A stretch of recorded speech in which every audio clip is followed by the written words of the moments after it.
Halo, assalamualaikum warahmatullahi wabarakatuh. Jumpa kembali dengan Banyuwangi Official. Dan hari ini kita mau nonton lagi video tentang Pilpres 2029, yang dimana saat ini masih banyak video-video yang lucu, video-video yang viral. Itu masih banyak teman-teman ya.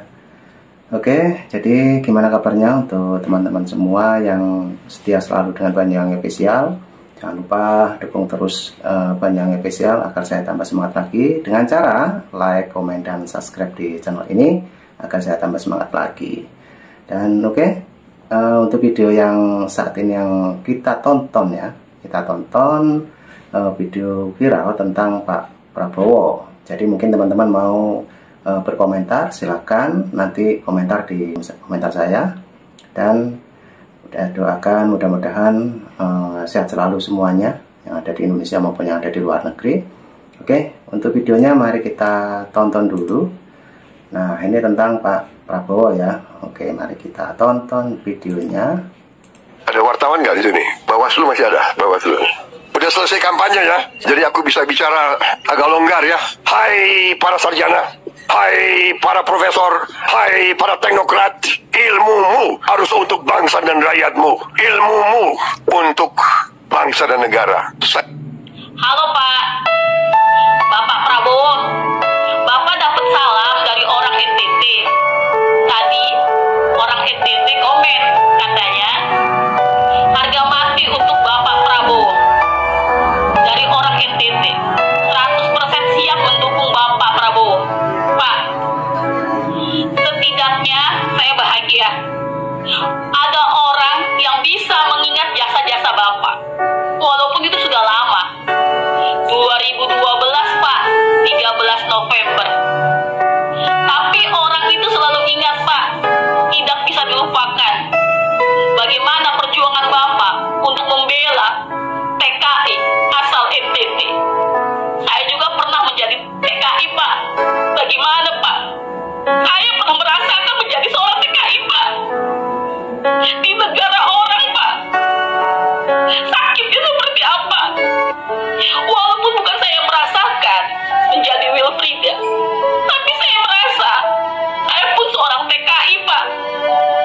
Dan saya tadi kaget loh Pak membaca komen orang NTT siap mendukung Bapak Prabowo. Terharu saya Pak. Kenapa? Setidaknya ada orang yang bisa mengingat jasa Bapak, ya kan Pak? Padahal sudah sangat lama Pak, tahun 2012. Dan hasilnya Bapak akan tua ya sekarang. Bapak akan terima. Tidak semua orang bisa melupakan jasa kebaikan orang lain Pak. Tidak. Semua orang tidak sama. Salam buat NTT. Aku bangga kalau kalian bisa mengingat perjuangan Bapak Prabowo waktu itu. Aku bangga. I love you NTT. Kita doakan semoga Bapak Prabowo sesuai hati kita menang. Semangat untuk Bapak Prabowo, untuk pendukung Bapak Prabowo dimanapun yang berada. Daerah ujung kulon, daerah Jawa Tengah, Jawa Barat, Lampung, Medan, dimanapun yang siap mendukung Bapak Prabowo sampai ke NTT. Mudah-mudahan dari ujung sampai ke Merauke, dari Sabang, mudah-mudahan. Terima kasih untuk orang NTT. Salam damai. Semangat 02. Salam 2 jari. Ani.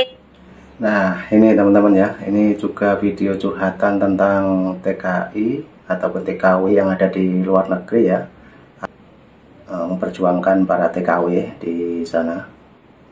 Jadi semangat terus untuk Pak Prabowo. Oke, mungkin ini ada curhatan lagi dari emak-emak. Jadi sementara ini emak-emak yang curhat di video ini teman-teman ya. Oke, mari kita dengarkan lagi untuk videonya. Baswedan. si kacang lupa kulit. Memang kata-kata itu cocok sekali untuk Anies Baswedan. Dulu dia dipecat dari Menteri Pendidikan oleh Presiden Joko Widodo. Mungkin dia nggak beres kerjanya atau nggak becus. Orang tidak mungkin dipecat kalau kerja bagus. Dan datanglah seorang Prabowo yang baik hati ini supaya dia tidak nganggur. Prabowo majukan dia Pilgub 2017. Dan yang lebih sadis lagi, demi si kacang lupa kulit ini, Prabowo rela gadekan sertifikat tanah pribadinya hanya untuk kampanyekan Anies Baswedan menurut pernyataan Haikal Hasan. Setelah Anies Baswedan lolos Pilgub 2017, dia jadi Gubernur DKI Jakarta. Dan pada saat itu dia berjanji tidak akan maju Pilpres kalau Prabowo maju Pilpres. Ternyata perkataannya omong kosong doang. Dia lupa dengan pernyataannya. Dan ketika dia tahu Prabowo maju Pilpres dan dia juga terima tawaran dari Nasdem untuk maju di RI 1. Wow, padahal dia ngomong sendiri dia tidak akan maju kalau Prabowo maju. Nah, majulah dia sekarang diusung dari Partai Nasdem. Tak disangka-sangka oleh Prabowo ini saat debat capres, Anies akan mempermalukan dirinya. Anies dan Ganjar sudah persiapkan matang-matang untuk menyerang seorang Prabowo ini. Karena ada video sebelumnya mereka sempat duduk satu meja dengan kelompok-kelompoknya. Berarti mereka sudah rencanakan dengan matang untuk menyerang seorang Prabowo ini. Tanpa disangka-sangka, Anies berbuat begitu sama Pak Prabowo. Dengan merengek ketawa sambil sinis, Pak Ganjar beli nilai 5 untuk pertahanan Indonesia. Wow, Ganjar. Nah, itu teman-teman ya. Kritikan semakin memanas untuk saat ini. Di platform lain juga banyak ya yang bermunculan tentang Pak Jokowi, juga Pak Prabowo ya. Jadi inilah curhatan emak-emak yang setelah melihat ataupun menonton video-video orang lain ya tentang Pak Prabowo. Jadi inilah curhatan emak-emak. Oke, jadi yang belum like, comment, dan subscribe silakan ya. Silakan, saya tunggu. Oke, kita teruskan lagi untuk videonya. Dan Pak Anies beri nilai 11. Dan pada saat itu Prabowo diam. Tidak apa-apa dia dipermalukan, karena tidak sangka aja sih orang yang sudah dia bantu mengkhianati dia, gigit dia dari belakang. Ular tetap jadi ular walaupun ganti kulit. Dan kalau saya lihat Ganjar ini juga, dia sok merasa hebat dari Pak Jokowi. Ganjar ini juga dia mempermalukan Pak Jokowi, seolah-olah di bawah kepemimpinan Pak Jokowi pertahanan Indonesia enggak becus. Ganjar, Anda terperosok di dalam lubang yang Anda gali sendiri. Oke? Saya tahu niat Anies dan Ganjar di debat itu. Di sisi lain untuk mempermalukan Pak Prabowo, di sisi lain juga untuk pancing emosi Prabowo. Sampai di manakah Prabowo bisa emosi? Tetapi puji Tuhan pada saat itu Prabowo tidak terpancing sedikit pun emosi. Otomatis kalau Prabowo emosi, rakyat Indonesia akan berpikir, Anda debat saja emosi, apalagi urus rakyat. Tetapi puji Tuhan pada saat itu Prabowo tidak emosi sedikit pun, walaupun dinyinyir, dihina dari Anies dan Ganjar. Buat Pak Anies, jangan sekali-sekali menggigit lengan orang yang sudah membantu kamu. Tabur tua itu pasti ada. Salam pakai ini. Mari teman-teman kita bekerja keras lagi untuk menangkan Prabowo Gibran di tahun 2024. Salam akal sehat. Kalau kalau Prabowo Gibran kalah, maka aib akan menimpa keluarga Jokowi karena mereka dianggap merusak demokrasi. Bahkan salah seorang menteri Jokowi pernah bilang, kalau mereka kalah, maka mereka semua akan masuk penjara. Gila kan? Meski surveinya Prabowo Gibran itu paling tinggi, tapi banyak survei bicara bahwa Pilpres kali ini gak akan mungkin satu putaran. Suara Prabowo ngomong asal jeplak, kalau Prabowo kalah, Jokowi sekeluarga aibnya bakal kebongkar, bakal masuk penjara, kata Menteri Jokowi. Lah paling Mahfud MD yang ngomong kayak gitu, kan Mahfud MD yang benci sama Jokowi, yang suka mencela kinerja Jokowi. Mahfud MD paling yang ngomong kayak gitu. Prabowo nggak bakalan kalah, Prabowo pasti menang satu putaran. Kan yang bakal nyungsep masuk penjara itu Ganjar sama Anies, karena Ganjar itu sama Anies udah pernah dipanggil KPK, udah pernah terlibat korupsi. Kalau Pak Prabowo sama Jokowi itu jauh dari korupsi. Kalau Ganjar itu, kata Anas Urbaningrum itu, Ganjar itu terlibat IKTP. Kalau Anies itu ya Formula E sama dan yang lain-lain itu APBD DKI itu tuh. Ngeri kali itu, bakal Anies yang bakal masuk penjara. Kata peramal, nanti caleg yang gagal itu bakal masuk penjara, itu si Anies itu bakal masuk penjara, itu kata Fahri Hamzah yang ngomong kayak gitu, sama ada peramal juga ngomong kayak gitu. Terus anak buah Anies itu, bekas pendukung Anies sekarang dukung Prabowo itu juga ngomong katanya nanti Anies bakal masuk penjara setelah nyapres gagal. Kalau Jokowi itu masuk penjara itu alasannya apa? Jokowi salah apa? Jokowi korupsi juga enggak, Prabowo itu jauh dari korupsi. Kok masuk penjara? Masuk penjaranya itu salahnya apa?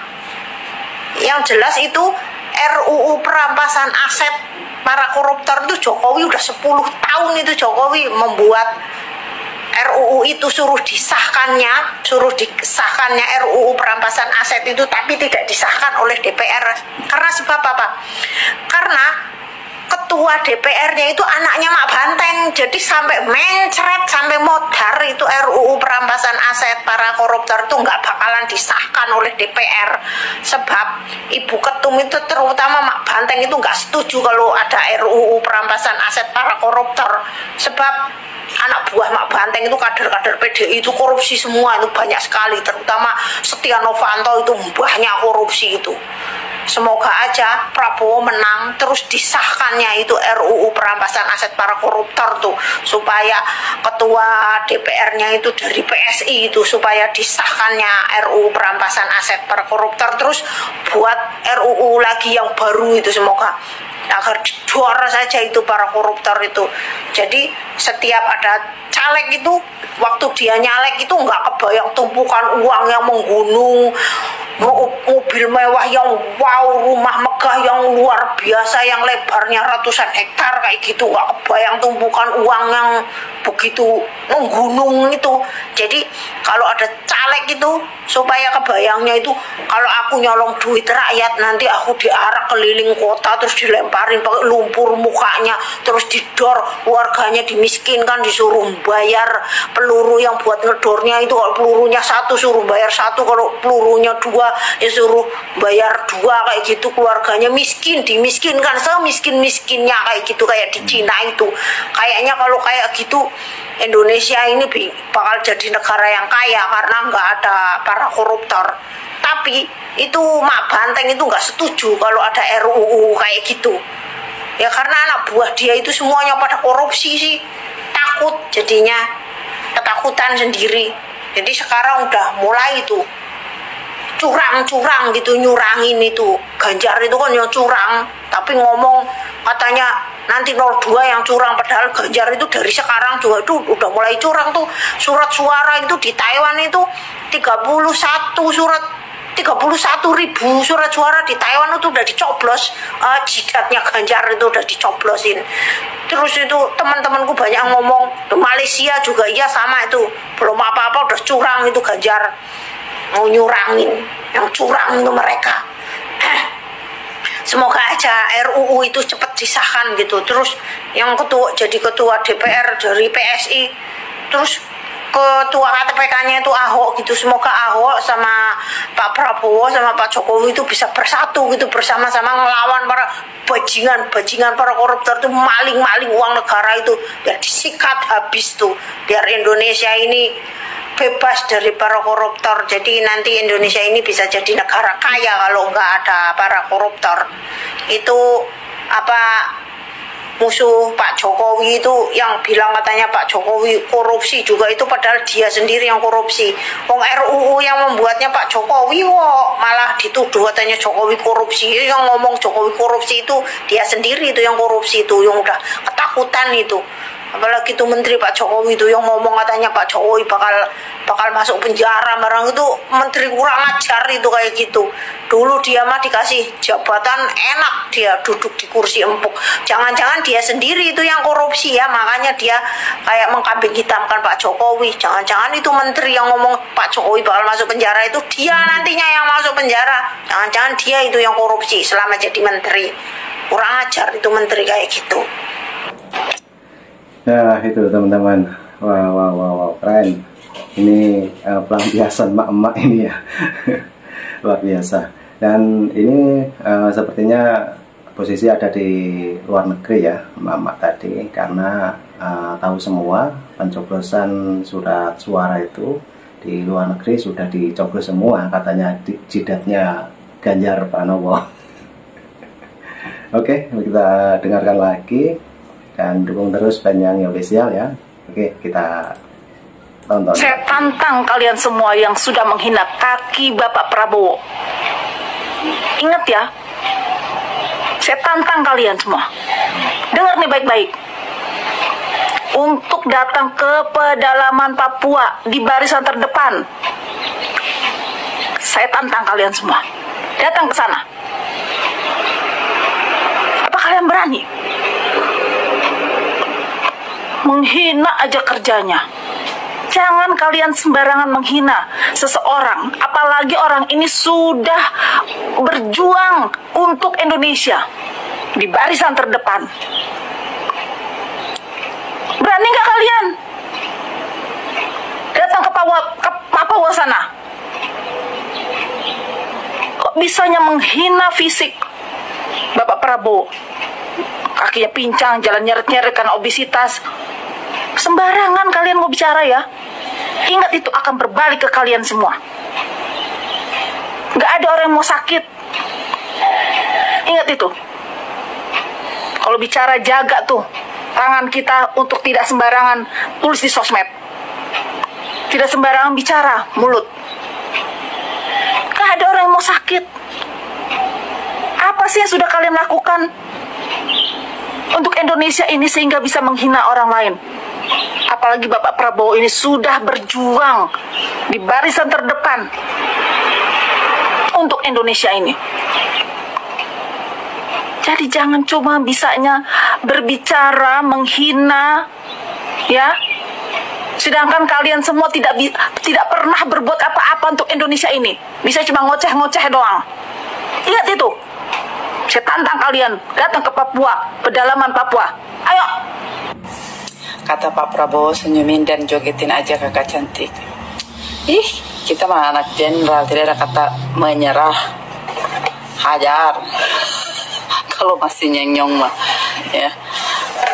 Lagian omongan kubu 01 masuk kanan keluar kiri, jadi hitut kalau bisa mah. Bagaimana kabarnya anak-anak Abah Puting Beliung? Menangis ke tidak melihat kemenangan 02? Lagian ya Pak Anies ini ya, bukan mah dikasih tenang-tenang anak-anaknya itu, dikasih adem gitu ya, sudah legowo, sudah tahun berikutnya mungkin ya bisa jadi setidaknya 3 provinsi ya toh. Ada kemajuan. Ini mah bukannya bikin adem malah dipanas-panasin. Kan rada-rada kayaknya. Nah, oke teman-teman, jadi videonya sudah habis. Nah, itu tadi The Power Mak-mak sudah ngomel-ngomel. Dan videonya masih tentang Pak Prabowo ya. Oke, jadi nanti juga ada video lagi yang lebih seru dan tentunya ada yang lucu, ada yang lebih viral lagi. Oke, jangan lupa dukung terus Banyuwangi Official dan like, komen, dan subscribe di channel ini agar saya tambah semangat lagi. Dan terima kasih semuanya. Banyuwangi Official mengucapkan sampai jumpa di video saya selanjutnya. Let's go, dan wassalamualaikum warahmatullahi wabarakatuh. Thank you.